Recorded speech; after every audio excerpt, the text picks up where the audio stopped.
Utusan khusus Presiden bidang kerukunan beragama dan pembinaan sarana keagamaan, Miftah Maulana menuai kritikan pasca menghina pedagang es teh keliling Sun Haji di acara pengajian. Meskipun sudah meminta maaf, namun dorongan agar Presiden Prabowo Subianto mencopot Miftah Maulana sebagai utusan khusus Presiden terus bergulir.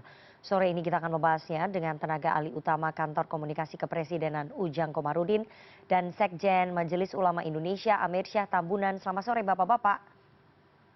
Selamat sore Mbak Rifana, Assalamualaikum Pak Waalaikumsalam. Amir Syah. Selamat sore Pak Amir Syah. Ya sore, Oke. sore dari NTT. Baik, ini Nusa bersama Tenggara dengan Timur, Presiden bukan? Prabowo berarti ya, di NTT ya. Oke, saya mau ke Ya, Mas Ujang terlebih dahulu. Mas Ujang, bagaimana Istana merespon perilaku utusan khusus Presiden Miftah Maulana atau Gus Miftah yang menghina pedagang es teh di acara pengajian ini? Yang pertama tentu sangat disayangkan ya, jika ada pejabat tinggi negara, lalu juga ada tokoh agama yang pernyataannya menyinggung pihak tertentu atau katakanlah masyarakat kelas bawah. Ini tentu di luar dugaan kami ya, dari pihak istana. Tetapi memang Pak Prabowo melalui Pak Seskap sudah memerintahkan untuk meminta maaf, lalu juga untuk bertemu langsung, sehingga kita sama-sama tahu Pak Gus Miftah sudah bertemu dengan Pak Sun Haji, dan kita melihat bahwa tuntutan untuk katakanlah mencopot, mengganti, tentu kita harus lihat secara objektif. Artinya kalau kita bicara soal ganti mengganti itu kan hak prerogatif presiden. Baik. Soal mundur atau tidak itu ditanyakan kepada yang bersangkutan. Baik. Yang pasti posisi istana adalah bagaimana memastikan pejabat tinggi negara ke depan harus lebih hati-hati Oke. dalam membuat statement atau berceramah begitu. Baik, saya mau ke Pak Amir ya. Pak Amir, bagaimana Majelis silakan. Ulama Indonesia melihat perilaku utusan khusus Presiden bidang kerukunan beragama dan pembinaan sarana keagamaan yang justru memberikan contoh yang tidak baik ketika sedang berceramah begitu tentang keagamaan? ya baik. Pertama, kita sebagai manusia makhluk, baik makhluk sosial maupun makhluk religius ya. Tentu sebagai makhluk sosial, hubungan interaksi sosial antara satu dengan lain tidak bisa dipisahkan. Artinya bagaimana hubungan ini supaya berlangsung rukun, aman, dan damai. Oke. Nah, ketika ada sebuah ceramah yang kemudian menimbulkan ketersinggungan pihak lain, maka tentu sebagai makhluk sosial, Gus Miftah sudah menyadari ya, dan beliau sudah minta maaf. Nah, karena itu sebagai makhluk religius, maka kewajiban kita saling memaafkan. Betul. Kenapa? Karena kalau tidak saling memaafkan, maka kemudian yang terjadi nanti adalah kegaduhan yang tidak produktif. Artinya apa? Artinya sebagai makhluk sosial dan makhluk religius itu akan menimbulkan kontraproduktif dalam konteks Indonesia yang kita kenal sebagai negara yang amat sangat rukun, Baik. amat sangat toleran. Dan saya tadi mengingatkan di sebuah media bahwa dulu ada Menteri Agama kita Pak Lamsah, perlu kita dengungkan kembali, yaitu trilogi kerukunan umat beragama. Oke. Yaitu kerukunan sesama umat, internal umat beragama. Yang kedua, antar umat beragama dengan eksternal umat beragama lain. Baik. Kemudian umat beragama ini bagaimana hubungannya rukun dengan pemerintah. Jadi pemerintah dalam hal ini, beliau sebagai pejabat publik, ya kita ingatkan kembali supaya hati-hati tidak membuat candaan-candaan yang menyinggung perasaan orang lain. Gitu, Mbak. Baik, saya mau ke Pak Ujang. Pak Ujang, Mas Ujang, apakah kemudian ada sanksi keras yang diberikan Presiden kepada Miftah Maulana atau hanya cukup menegur saja, kemudian yang bersangkutan minta maaf, kemudian mendatangi pedagang es teh tersebut dan masalahnya selesai ya? Ya, ini kan kita menjunjung nilai-nilai agama dan nilai-nilai kemanusiaan ya. Kalau kita bicara agama, apa yang disampaikan oleh Pak Amir Syah sudah tepat ya. Ketika seseorang melakukan kesalahan, ketika melakukan kekeliruan maka harus meminta maaf. Nah di situ sebenarnya intinya. Kenapa? Karena dalam kita berkehidupan bernegara, kita tidak boleh menggiring kepada hal-hal yang negatif atau mengadu domba. Saya rasa Pak Prabowo sangat clear, sangat jelas perintahnya ketika meminta maaf itu bukan sesuatu yang mudah loh. Bagaimana meminta maaf kepada Pak Sun Haji, lalu juga kepada rakyat Indonesia, dan itu sudah dilakukan oleh Gus Miftah. Pak Ujang. Oleh karena itu saya melihat, ya. Mas Ujang, meminta maafnya setelah ditegur oleh Presiden melalui Seskap Mayor Teddy. Jadi kalau tidak ada teguran, yang bersangkutan tidak akan minta maaf. Beliau mengakui bahwa beliau meminta maaf setelah ditegur oleh Mayor Teddy atas perintah dari Presiden Prabowo. Jadi perlu ada teguran dulu dari bosnya, baru yang bersangkutan minta maaf. Ini contoh pejabat publik yang memang baik atau gimana ya, Pak Ujang? Ya, tentu saya melihatnya sesuatu yang bagus dari Pak Presiden ya, mengingatkan anak buahnya, mengingatkan utusan khususnya, mengingatkan semua pejabat negara untuk tadi ketika melakukan kesalahan harus mendatangi, harus meminta maaf. Nah dalam konteks itu apakah personal dari Gus Miftah itu seperti apa, tentu itu kembali kepada diri yang bersangkutan. Oke, yang baik. jelas dan yang pasti posisi istana adalah mengingatkan yang bersangkutan agar tadi hati-hati dalam berceramah, dalam membuat statement, karena posisinya bukan lagi hanya sebagai ulama tetapi juga sebagai pejabat negara. Oke, itu baik. yang harus menjadi kehati-hatian bagi Gus Miftah. Ya, baik. Selain sebagai pejabat publik, beliau adalah ulama yang seharusnya tidak mengeluarkan kata-kata dan mencemooh rakyat jelata, begitu ya. Jadi memang perlu diingatkan dulu, baru yang bersangkutan minta maaf. Itu contoh pejabat publik di era pemerintahan yang Pak Prabowo. Atau ya, gimana? mestinya kesadaran itu tumbuh dari keyakinan diri sendiri. Tetapi memang kan ada ikatan yang emosional antara katakanlah utusan khusus dengan Pak Presiden, yang tentu tadi ketika keliru, ketika salah ya harus diingatkan, dan itu menjadi perhatian khusus bagi Pak Presiden ya untuk menyelesaikan persoalan ini. Jangan lupa Mbak Rifana, Pak Presiden itu Pak Prabowo adalah presiden yang perhatian kepada masyarakat kelas bawah. Bagaimana peduli kepada pedagang kaki lima, tukang bakso, tukang ojol. Oleh karena itu sebenarnya apa yang dilakukan oleh Gus Miftah adalah kekeliruan yang berbeda dengan cara pandang Pak Presiden. Oleh karena itu ketika ditegur, ketika diingatkan ya harus langsung dilaksanakan oleh Gus Miftah. Nah soal apakah ketika ditegur baru mau jalan, ya itu kembali kepada Gus Miftah sendiri. Tentu beliau yang bersangkutan yang paham dan tahu terkait dengan persoalan itu. Oke, itu tadi bahwa ini sangat berbeda sekali, sangat bertolak belakang ketika sosok Presiden Prabowo Subianto dalam berbagai acara sampai bergetar mengangkat derajat dari para pedagang kaki lima, tapi di sisi lain para pembantunya dengan gampangnya mengeluarkan kata-kata hinaan terhadap para pedagang kaki lima ataupun para pedagang kecil begitu. Ini kan sangat bertolak belakang dengan sosoknya Pak Prabowo. Ya, yang pasti kita sudah sama-sama tahu dan sama-sama paham tadi perintah Pak Prabowo sudah dilaksanakan oleh Gus Miftah, dan Gus Miftah sudah meminta maaf, bahkan sudah datang ke rumahnya.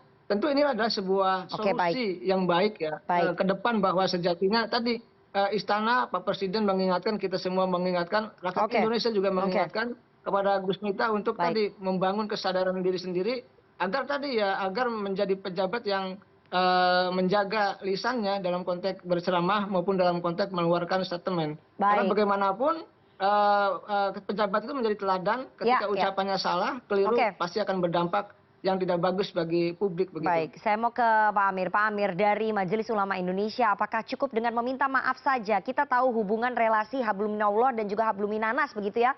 Hubungan dengan Tuhan dan hubungan dengan sesama manusia. Tapi mengingat posisinya Gus Miftah ini atau Miftah Maulana ini adalah pejabat publik yang merepresentasikan wajah pemerintahannya Pak Prabowo, di mana Pak Prabowo sangat mengangkat derajat dari rakyat kecil, tapi justru pembantunya utusan khusus di bidang kerukunan beragama ini justru malah bertolak belakang dengan Presiden.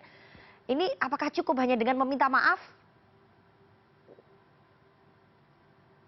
Pak Amir? Ya, jadi begini. Pertama ini harus menjadi momentum ya, pembelajaran yang baik buat kita semua. Itu sudah pasti Pak. Karena jutaan orang menghujat. Momentum pembelajaran sudah pasti karena jutaan orang menghujat. Bukan. Tapi langkah Pembelajaran yang baik konkretnya maksud apa saya, dari sisi MUI? iya, begini, pembelajaran yang baik supaya orang hati-hati, Hmm. bicara gitu. Nah, satu yang kedua, soal kemudian ada resiko dari yang dia sampaikan, Hmm. ya kan? Itu kita serahkan sepenuhnya kepada Bapak Presiden. Oke, Ini udah Ujang Komarudin ini sebagai juru bicara ini ya. baik. Nah, karena itu saya tidak memiliki kompetensi ya atau Oke, di luar otoritas baik. Majelis Ulama Indonesia untuk memberikan komentar soal apa namanya punishment atau soal apa gitu. Ini kita serahkan semuanya kepada Bapak Presiden. Oke, Pak Amir. Nah, karena itulah saya hanya mengingatkan kita harus ke depan hati-hati menyampaikan sesuatu. Gitu Oke, ya. Pak Amir. Saya ingin tanya ya, di Majelis Ulama Indonesia pasti banyak ya ulama-ulama yang bisa menjaga lisan, menjaga adab ketika ilmu agamanya tinggi ya. Ya, betul. Masih banyak Dan ya. ini Jadi sebenarnya pilihannya bagian Pak dari Prabowo banyak ya. Dari MUI juga ya. Ya, bagian dari fatwa kita yaitu terkait dengan bagaimana bermuamalah di media sosial. Hmm. Bagaimana bermuamalah di media semacam ini, yaitu kehati-hatian kita untuk memberikan komentar. Baik. Oleh karena itu sekali lagi kita serahkan sepenuhnya kepada otoritas Presiden dalam hal ini melalui Ujang Komarudin. Saya kira itu, makasih. Oke, saya mau ke Mas Ujang lagi. Mas Ujang, banyak desakan ya di media, di masyarakat ini bahwa Pak Prabowo harus mengambil langkah tegas untuk memberikan efek jera kepada para pembantunya di Kabinet Merah Putih yang bertolak belakang atau tidak bisa membawa visi presiden atau tidak bisa merepresentasikan wajah pemerintahannya Pak Prabowo. Jadi gimana? Apakah akan ada punishment yang lebih berat untuk memberikan efek jera atau cukup dengan menegur saja, yang bersangkutan minta maaf ya sudah. Kemudian dilanjutkan karena tidak ada jaminan kan bahwa yang bersangkutan tidak akan melakukan hal itu lagi? Ya, sekali lagi saya tegaskan soal ganti mengganti gitu ya, anak buah presiden gitu ya, pembantu presiden, baik menteri, wakil menteri, urusan khusus itu hak prerogatif Bapak Presiden.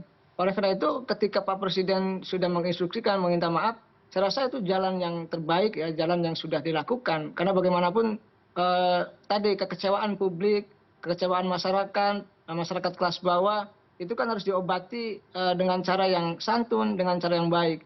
Oleh karena itu ya kita juga mengingatkan bersama seluruh pejabat negeri di Republik ini agar hati-hati betul dalam mengeluarkan statement. Tidak boleh sembarangan karena tadi mungkin Gus Miftah beliau ulama tokoh NU yang sering ya dalam ceramahnya bercanda gitu.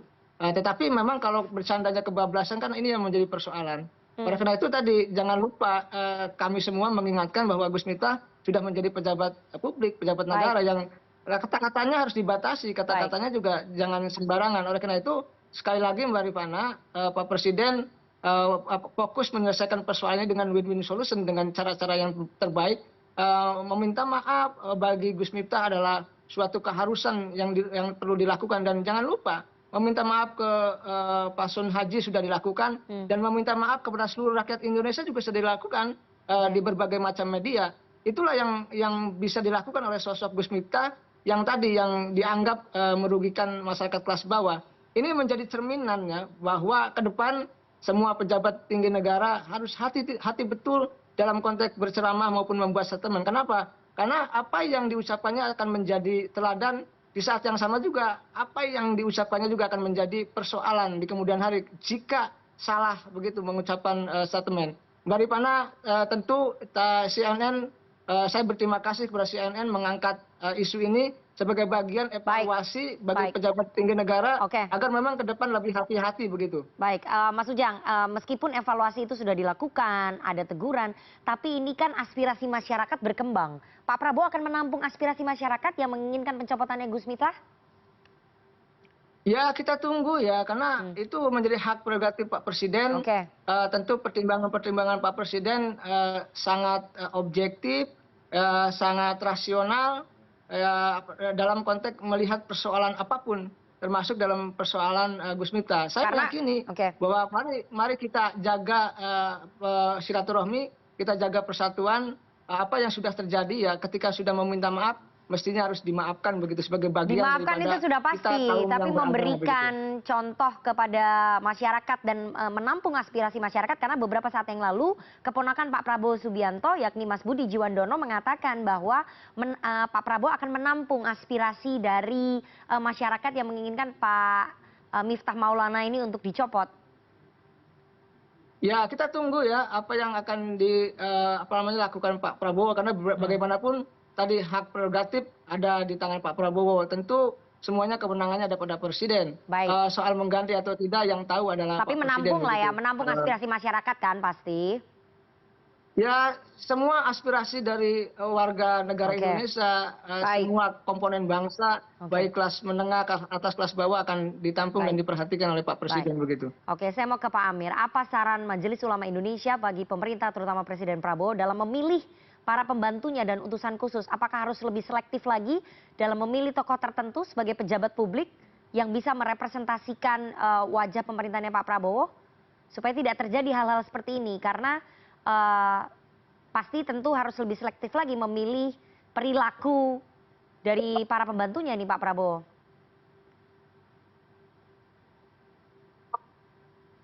Iya, saya kira itu ya kata kuncinya. Setiap manusia pasti punya kesalahan. Tinggal sekarang bagaimana kesalahan itu bisa kita saling memaafkan. Itu dulu. Ya. Karena itu perbuatan yang mulia. Ya kan? Nah, soal kemudian ada sanksi dan lain-lain itu kita serahkan sepenuhnya ke kepresidenan gitu ya. Nah, karena beliau sebagai pejabat publik. Nah, oleh karena itu saya tadi sudah mengatakan tidak pada domainnya MUI untuk apa namanya ya. Tapi menyarankan kepada presiden untuk lebih selektif lagi memilih pejabat publiknya. Bagaimana? Menyarankan kepada presiden untuk lebih selektif lagi. Ya, paling sekedar menyarankan, mengusulkan. Ya tadi Pak Ujang sudah mengatakan tentu ada mekanisme evaluasi dan lain-lain ya. Sehingga apa? Sehingga kinerja para pembantu presiden itu dapat secara produktif. Sekali lagi penting sekali dalam rangka cita-cita mulia presiden kita untuk membangun Indonesia yang lebih maju bermartabat. Nah, saya kira itu ya yang dapat saya sampaikan. Mudah-mudahan ini sekali lagi menjadi pembelajaran berharga buat kita semua. Terima kasih. Baik, baik. Terima kasih para narasumber. Kita berharap bahwa para pejabat publik di tanah air yang merepresentasikan wajah pemerintahannya dari Pak Prabowo Subianto ini bisa lebih berhati-hati lagi dalam bertutur dan juga bersikap karena sekali lagi jabatan itu adalah amanah, titipan, bisa diambil kapan saja oleh yang punya ataupun yang memberikan jabatan, jadi tidak boleh besar kepala, harus merasakan ataupun memiliki empati kepada seluruh umat manusia, kepada seluruh rakyat Indonesia, apalagi yang sudah menjadi pejabat publik ya. Kita berharap ini pelajaran berharga dan kita tunggu keputusan akhir nanti dari Pak Prabowo Subianto apakah akan menampung aspirasi dari masyarakat yang menginginkan Miftah Maulana ini dicopot dari jabatannya sebagai utusan khusus Presiden bidang kerukunan beragama. Terima kasih dua orang narasumber yang sudah bergabung pada sore hari ini. Ada Sekjen MUI Amir Syah Tambunan dan juga juru bicara Kantor Komunikasi Kepresidenan Ujang Komarudin. Saya selalu Bapak-Bapak. Amin. Terima kasih Mbak Rifana, Bang Amir Syah. Waalaikumsalam. Waalaikumsalam.